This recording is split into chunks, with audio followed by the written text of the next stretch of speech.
ഇന്ന് തന്നെ ഡൗൺലോഡ് ചെയ്യൂ. കാണൂ നിങ്ങളുടെ ഫേവറേറ്റ് ഷോസ്.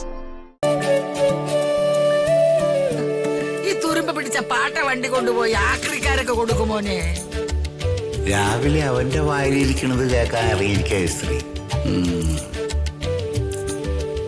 അല്ല, ഈ കടലാസിലേ ഉള്ളുവെങ്കിലും കോടാനുകോടികളുടെ ചുമതലക്കാരനല്ലേ.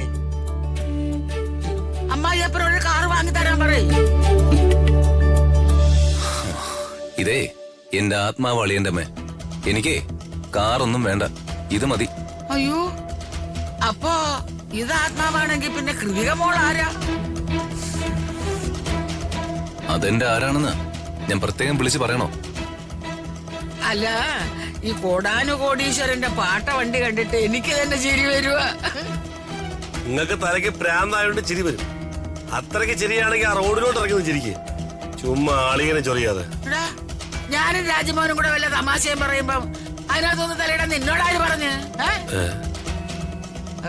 എടാ, അസ്ഥാനത്ത് വന്ന് അഭിപ്രായം പറഞ്ഞിട്ടുണ്ടല്ലോ, നിനക്ക് തന്നെ നാശം. എനിക്ക് മോളിലോട്ട് നോക്കിയാൽ ആകാശം, താഴേക്ക് നോക്കിയാൽ ഭൂമി, വീണിടം വിഷ്ണു ലോകം.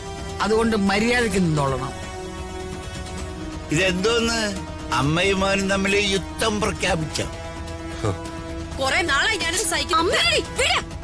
അതെ, എല്ലാവർക്കും വച്ച് വിളമ്പാൻ എന്നെ കൊണ്ടാവില്ല. എനിക്ക് 2 കൈയേ ഉള്ളൂ.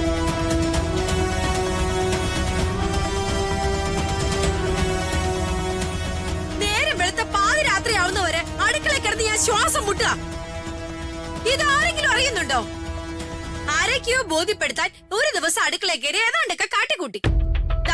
ഇപ്പൊ കോവിലകം കൈ കിട്ടിയപ്പോ നട്ടുച്ച വരെ ഉറക്കം.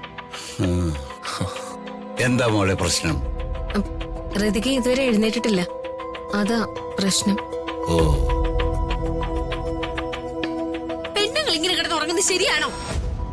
ഇതൊക്കെ ഏത് കുടുംബത്തിൽ നടക്കും? ഒരാൾ എഴുന്നേക്കാൻ അല്പം വൈകി, അതിന് ഇങ്ങനെ കിടന്ന് ബഹളം വയ്ക്കാണ് വേണ്ടേ?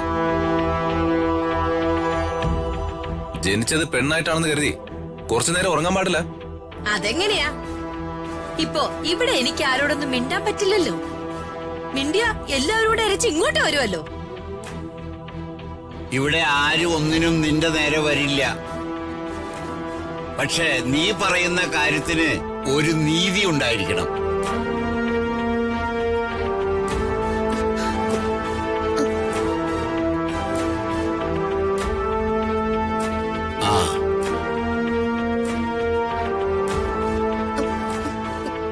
ക്ഷമിക്കരാതമേ, ഞാൻ അറിയാതെ കുറച്ചേറെ ഉറങ്ങിപ്പോയി.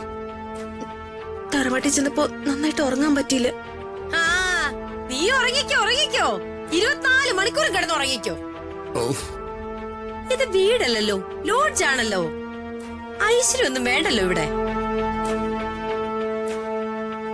പിന്നെ ഐശ്വര്യം, കുടുംബത്തിന്റെ സമാധാനം നഷ്ടപ്പെടുത്തിക്കൊണ്ട് നീ ഏതു നേരവും ബഹളം വെക്കുന്നതല്ല ഐശ്വര്യം.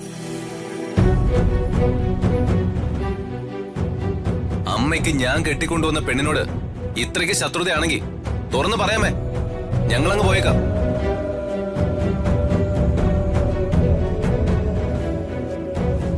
അകലേ